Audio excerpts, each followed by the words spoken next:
کہ اسرائیل کے حوالے سے ایک منظم طور پر خان صاحب کے حوالے سے کمپین جو ہے وہ کی گئی.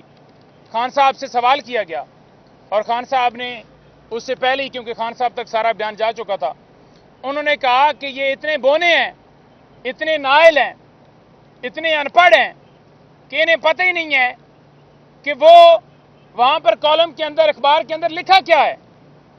وہ لکھ یہ رہے ہیں، انہیں کیونکہ ترجمہ، انہوں نے کہا کہ جب محسن نقوی جیسے لوگ جو ہیں یہاں پر آ کر بٹھائے جائیں گے تو ان کی یہی کریڈیبلٹی ہوگی کہ انہیں پتہ ہی نہیں ہے. تو انہوں نے کہا کہ وہ یہ ترجمہ کر رہے ہیں جو اصل ہے ہی نہیں. اس اخبار کے اندر ہے کیا؟ انہوں نے کہا کہ اخبار کے اندر یہ ہے، وہ کہہ رہے ہیں کہ مسلمانوں میں عمران خان ہے، ایک ایسا آدمی ہے جو کہ مسلمان بھی، مسلم امہ وہاں بھی اس کی قدر ہے، کریڈیبلٹی ہے، اور اسی طرح مغرب میں بھی ہے. تو یہ ایک بندہ ہے جو کہ مصالحت کروا سکتا ہے، بات چیت کروا سکتا ہے. تو انہوں نے تو کریڈیبلٹی کی بات کی ہے.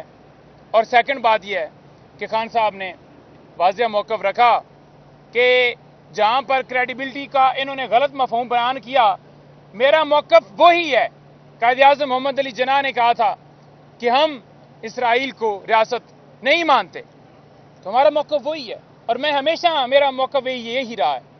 تو یہ پراپوگنڈے جو ہیں نا، ایسے پہلے بھی کہیں آئے، ایسے پہلے بھی کئی اسٹیٹمنٹ ایسی چلوائی گئیں، کی گئیں، ان کا کیا ہوا؟ کبھی کوئی ٹویٹ کا معاملہ اٹھا لیا، کبھی کوئی ایک شروع کر دیا، کبھی سائفر آ گیا، سارے آج ختم ہو چکے ہیں. تو یہ بھی، اس کی کوئی ویلیو نہیں ہے.